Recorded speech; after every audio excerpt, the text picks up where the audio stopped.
Hi, I'm David Plotz, the CEO of CityCast, and today, as America is white-knuckling through one of the tightest presidential elections in modern history, we're bringing you a special episode unlike anything you've heard or read on national media. We're calling it our Swing State Special. You probably know that in addition to your local CityCast, we have shows in 12 other cities around the U.S. And like your local hosts and producers, those shows have their fingers on the pulse of what's happening locally in their cities. Philadelphia and Pittsburgh in Pennsylvania, Madison in Wisconsin, Las Vegas in Nevada. How are these cities preparing for the presidential election? What are they expecting? What is happening there? And what is about to? Today on CityCast USA, here is what the swing state cities are talking about. Everyone is recording? Yes, good. Yeah. Yes. All professionals here. We've got CityCast in 4 swing state cities, the blue dots in purple states. If Kamala Harris is going to win the presidential election, she will need huge majorities in Philadelphia and Pittsburgh and Pennsylvania, which is probably the most important state in this presidential election. She'll want huge majorities in Las Vegas, in closely contested Nevada, in Madison, in closely contested Wisconsin. She also has to win. So, hello, CityCast Pittsburgh host Megan Harris. Hi. And CityCast Philly host Trenae Nari. Hey. And in Wisconsin, CityCast Madison host Bianca Martin. Hello. And in Nevada, CityCast Las Vegas host David Figler. Hey there. So, I want to start in Pennsylvania. I think a lot of people, a lot of Americans are concerned and interested in the Pennsylvania electoral count because from what I understand, Megan, you all count really slowly. Why is that? So the main thing is mail-in ballots, which I think all of us have been hearing about all over the country. They can't be counted at all until the polls open on Election Day. So they start counting immediately in 67 counties all over our Commonwealth. But as you can imagine, that slows down the process. Trenae, how many mail-in ballots are there going to be in Pennsylvania? About 2 million. That is a lot. Yeah, Wow. it is. But less than 2020, there were 3 million then. Trenae, when you look at Pennsylvania's counting, what are the ways in which this could go wrong in your state? Right. Similar to what Megan just said about that slow count. I mean, there was a report that Allegheny County on Pittsburgh side is faster than counting ballots in Philly. So I just recently spoke with Commissioner Seth Bluestein, a Republican who is one of the top 3 election officials here in the city. And he said they've been investing in more equipment and staff to do a faster count. But again, that law, Act 77, does not allow us to start until Election Day. Yeah, I mean, and just to speak to the problems, I mean, gosh, I just got back from touring the warehouse where we actually do that count with those new fancy machines, purchased largely with COVID money, like the COVID relief money. Our county set some aside for that, but it is a well-oiled machine. And I was asking them about like potential problems. And honestly, David, they said like the main thing that they worry about is someone in the county will oversleep and not get to the precinct to open the doors in time. Someone will have stored their election machines in a closet somewhere and completely forgotten it, and they can't figure out how to find their own election machine in the building where they are, or that like a machine will malfunction slightly, but they have tech support people on staff for that. Or if anything goes wrong, like it's really squirrely, they will dispatch a new machine to that precinct almost immediately. I think they said there's almost 300 people on call all day long just to make sure that everything goes right at every single precinct in Allegheny County. It's a pretty solid system. And the concern is that if it does take days to count these votes, that's when misinformation fills the void. Mm-hmm. So Bluestein, the election official here, he told me that the window of time from when the polls close to the time when the race is actually called is so important, and often a large window of space for misinformation, harassment, and threats to occur. David, do you remember what happened in 2020? I mean, I can barely remember what happened yesterday. What happened in 2020? Well, all eyes were on Philly. That's when 2 guys were actually arrested. They had assault rifles outside the Pennsylvania Convention Center in Center City days after the election. And these guys were convinced by Trump's rhetoric that the election was stolen. This was all while they were still counting the votes. Megan, when do you expect we'll hear results from Pennsylvania, either early results or the final results? I mean, here in Pittsburgh, they're estimating that we will have preliminary results, so not certified, but preliminary by midnight at the latest. And our Secretary of State here in Pennsylvania said, don't expect the whole state to be finished. What we have in Philly and Pittsburgh are different than what many of our outlying counties have. So election night might not be feasible, but we have several days then to certify it. I think by our state laws, we have 15 days to get the final count in. Then there's 5 days for legal challenges, which, as you can imagine, can slow things down. But they've already scheduled the meeting where they'll certify the votes. That's going to be in November. So they seem pretty certain that everything's going to go okay. I'm crossing my fingers here. Also want to mention former Republican Pennsylvania Governor Tom Corbett, who has been really involved in this whole process. And, he believes Trump is full of it. He says the elections are not stolen and that we may not know here in Philly until Friday who won the state. This is Bianca over in Madison.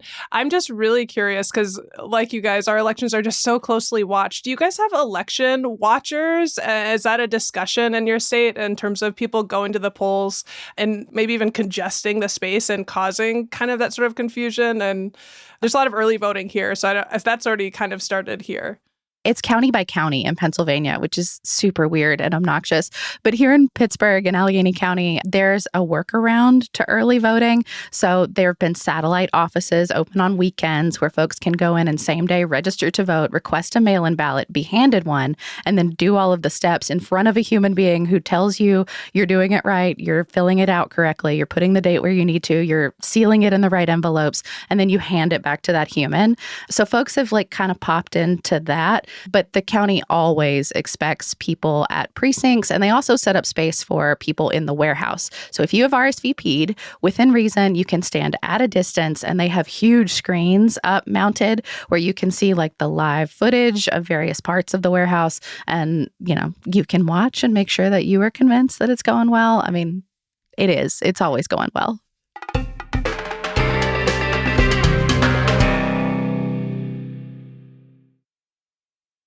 Bianca, let's go to your dear state of Wisconsin, to Dane County, which is probably the most important county in the state if you're Kamala Harris. That if she is going to win, she's got to get huge majorities in Milwaukee and a huge majority in Dane County, where Madison is located, because the rest of Wisconsin is pretty red. And if she's going to win the presidency, she almost certainly has to win Wisconsin. So what have you guys seen in terms of early voting in Wisconsin? Is it happening? Is it up? Is it down? Who does it look like it's helping? Yeah. So it's definitely up. Early voting is on fire. And yes, Dane County is a powerhouse for Democrats, and it is definitely the most important county. I will say there are some other blue pockets across our state, but yeah, it is very deeply purple. And early voting, man, according to the Wisconsin Election Commission, our state has seen a 40% increase in folks voting in person absentee from our last presidential election in 2020. What does that mean, in-person absentee? That is such a weird phrase. It is kind of makes it obscure for some reason. It really is just early in-person voting, in essence.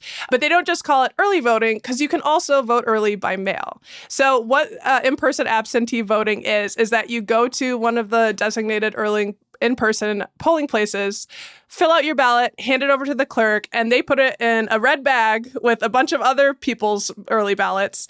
That bag is then transferred to City Hall in what's called a chain of custody to be securely stored at City Hall until Election Day, because like Pennsylvania, all of our votes are counted on Election Day. And then at 7 a.m. on the 5th, those ballots will start to be processed.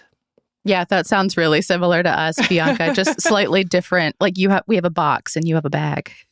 Yeah, and box feels like a better idea than a bag. Yeah, a bag is crazy. You secure the bag. What do you mean? What is the bag made of? Is it not? It's not like a paper bag, is it? It looks almost like a hospital type, like something that you'd have a first aid kit in. It looks like it's probably as weatherproof, REI, backpack. Like a hazardous materials container of some sort. I mean, at this point, yeah, basically. Yeah. All right. Bianca, what are the theories about why in-person absentee, aka early voting, is up in Wisconsin?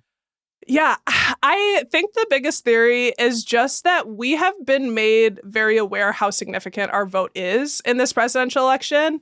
It has been reiterated to us over and over again in terms of how we're going to have an outweighed impact. And that's how everyone is on this conversation today. Joe Biden beat Trump by only 20,000 votes. And that's something that we repeatedly hear, like how close it will be. And we constantly are having major names come through Wisconsin.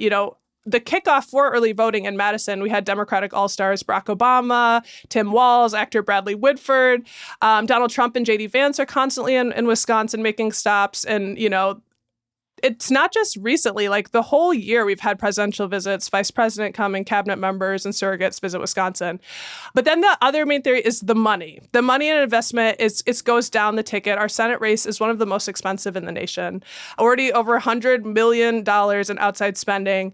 And, I found this interesting. Fraction of that is supporting each candidate. So like, go Eric Hovde, go Senator Baldwin, like under 10%. And then 40 million for each of them are attack ads. And so speaking for myself, in terms of why people might be early voting, they might just want it to be over because you can't watch Sunday football without the most disturbing ads. I know it's not funny, but I mean, we got to laugh not to cry. Actually, can I ask you guys all about this? We'll get to Nevada in a second, but David, contribute here. What is it like to be a media consumer in your cities? Because I live in a place where there's very little being contested. And so the ads I see, I see an occasional Senate ad for Maryland, but very little else. Is it just every single advertisement you see wherever you are is political and it's every nasty? line of sight, every bar, everywhere you go? The Sphere, David, the famous Sphere has been purchased for an ad by Kamala Harris that lasts for a minute and they only on occasion allow music to come out of it. But on this one, you've got Beyonce's Freedom blasting for a minute. It is omnipresent. Yeah. And I mean, across every platform. Yeah, it's on YouTube. I can't watch any of the Halloween baking shows. And also, like, even in the mail, I don't even get bills anymore. I'm getting flyers to vote. I'm so sick of it. You just want your bills back. I just want the bills. Give me the bills. Yeah. I mean, I'm looking at my inbox and I mean, we're recording this kind of still in the morning. And I think I've had something like 47 emails, like just from campaign stuff. Oh, yeah. And the text, too. The text, the phone calls, the social feeds. It's nuts. That's so funny. Our mailman, I've had the same mailman for 2 decades. He has decided that this is when he is retiring. He is retiring at the end of the week because he's just tired probably of this delivery. No. It's a true story. We just signed his gift card. Oh, I love our relationship with our mailmen and women and people, our mail persons. I want to note, too, like in Wisconsin, it's not just the presidential race. It's not just the Senate race. No. For Wisconsin, it's our legislative races in a way that I've never really seen before, including the dark ads on Sunday Night Football. The legislature has been setting records for their elections and how much money is being spent. And I think that, at least for Wisconsin, it's because we have new maps. So we have new legislative maps, and we had one of the worst gerrymanders in the country. And when those struck down, we have new competitive districts now across the state where people for, up to 12 years, their vote might not have mattered. So that's both in like Democratic strongholds and also Republican strongholds. So there is a lot of energy there. And with the overturn of Roe v. Wade, right, like people are really, I think, thinking more about the state's power. So we're seeing a lot of energy. And I think that's why early voting has been the way it has been. And that's an example of how because you have a Supreme Court now, in the state Supreme Court in Wisconsin that famously has flipped from a conservative to a liberal majority. And I guess that decision to change the maps is one of the factors that has affected the political campaign enormously. Yes, absolutely. I think that's one of the main rulings from our state Supreme Court that's impacting this election is the gerrymandering decision. It was fought tooth and nail for months before that. Every kind of obstruction to not changing the advantage that the GOP had in the legislature was tried. And, we did end up with new maps. I think one of the other major rulings that came forward was the ban on ballot drop boxes. So that we had to ban there since 2022, after Donald Trump lost by 20,000 votes to President Joe Biden.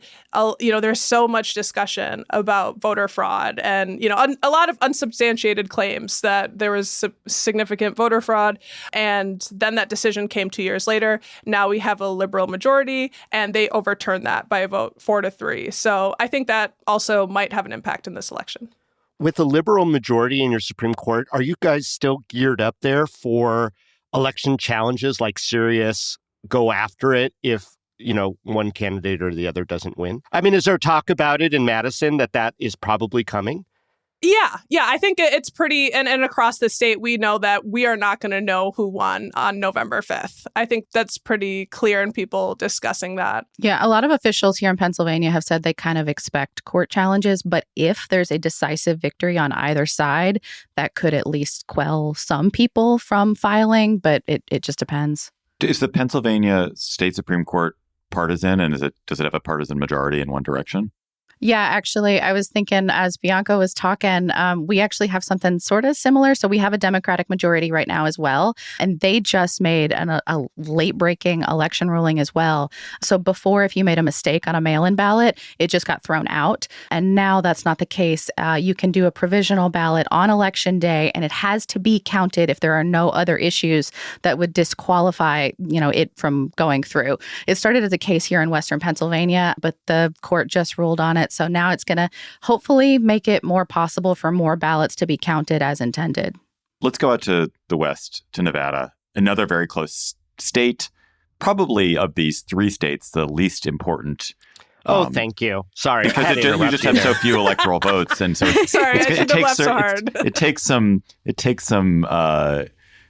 mental gymnastics to figure out how Nevada is the tie-breaking state, but it's not impossible. I think Harris would probably have to win Georgia and Nevada and lose Pennsylvania. We're or something. Part of every major word problem that comes to a solution for one party or the other. They want our mighty six. Yes, your mighty six. There you go. Mm-hmm. So you have in Las Vegas, where you host CityCast Las Vegas, David Figler, the key population center.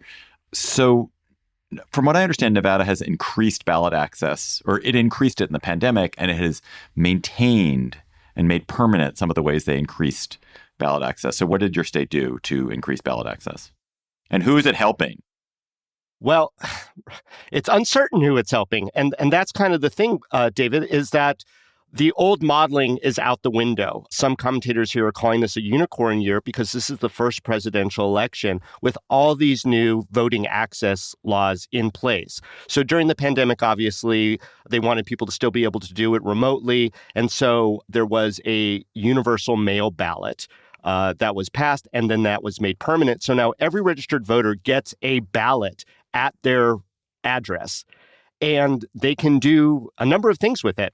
They could discard it, hopefully in a safe manner. They could fill it out, sign it, and mail it in. Or they can do what seems like a variation, because Vegas is the buffet capital of the world, all the options that I've already heard from the other swing states. You could bring it down and put it in a box. You could bring it down, have them destroy it, and then go and vote. You could sign an affirmation, which is what I did when I went to vote, that I will destroy it in a proper way, and then went and voted in the booth. So universal mail ballots was probably the biggest change of the system. We also have automatic voter registration at not just the DMV, but also places like the Department of Health and Human Services. So when you sign up for a license or you sign up for services, as long as you prove identification and you're not disqualified because of lack of citizenship or some other reason, you get automatically registered. And a lot of those registrations default to nonpartisan. And so we have seen a surge of nonpartisan voters like we've never seen before. And, the main impact of these and other laws, including greater access out on the reservations for Native Americans, we're seeing way more votes coming in, especially early on, than ever before. What kind of trends are you seeing in those numbers? I assume there's more of this early voting. Yeah, so much more. So traditionally, the modeling here is that because Clark County is the most populous of all the population centers in Nevada, that's where Las Vegas is, there are more Democrat registered voters here. And so in prior elections, there's been a wall. They call it the blue wall of Clark County. It is a firewall that all the other votes have to kind of chip away at as the votes come in.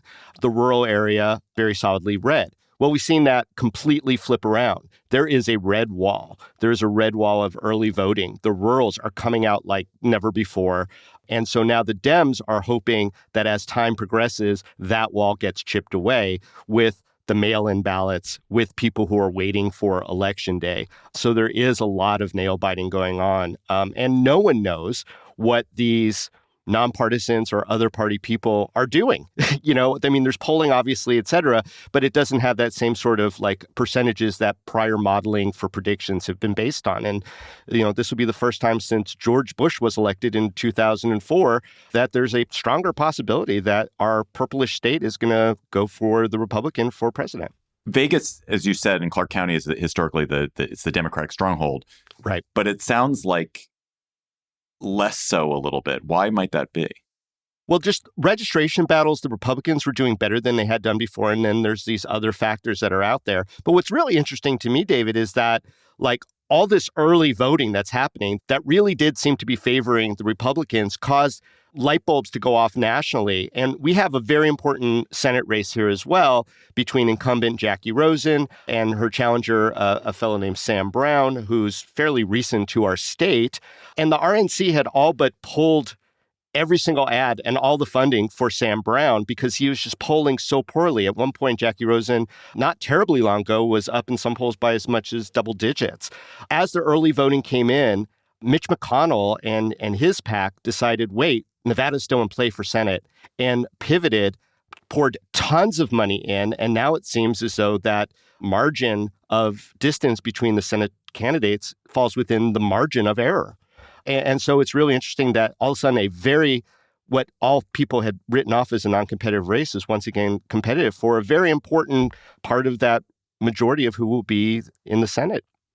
This is Bianca in Madison. The exact same thing happened in Wisconsin. Mitch McConnell's PAC did just make a major donation for Eric Hovde just recently. And our race is increasingly it's really close. So that it really made a big difference to see like millions of dollars come in like that last minute. I'm just curious how each of you feels about living in a swing state during this most contentious of presidential elections. There's going to be a presidential election result. Depending on your interests, you may be happy, you may be sad about it. You don't know yet. But will you be relieved to no longer be the center of attention, or are you going to miss it? I don't think we'll be leaving the center of attention. This is Bianca in Madison. I'm just kidding. Wisconsin politics stays pretty close it has a big impact forever. But no, I feel super happy for my vote to actually matter, having lived in DC, and just how strange that system is to feel, kind of trapped by a number of things. But yeah.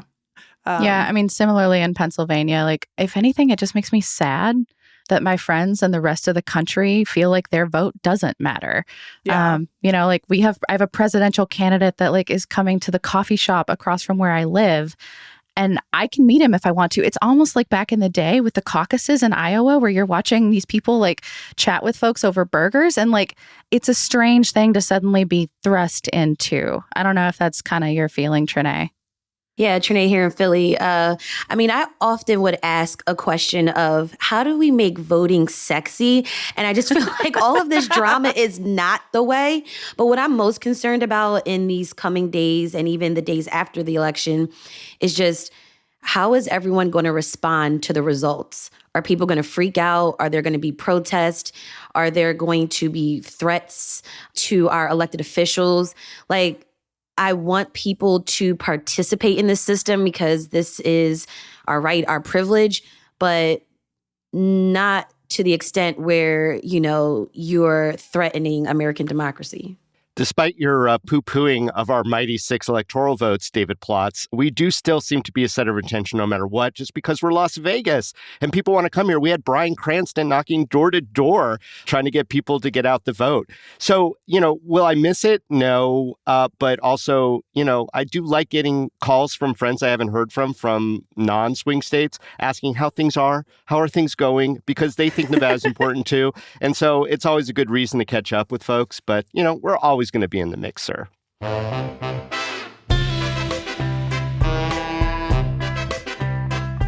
Thanks for joining us on CityCast USA, the Swing State Edition. If you have friends or family living in another CityCast hub, please tell them about the great podcast in their hometown. You can tell them to vote, too, if Election Day hasn't passed. We'll be back tomorrow with a regular episode of your local CityCast. Till then, goodbye. Goodbye, y'all. Bye. Bye.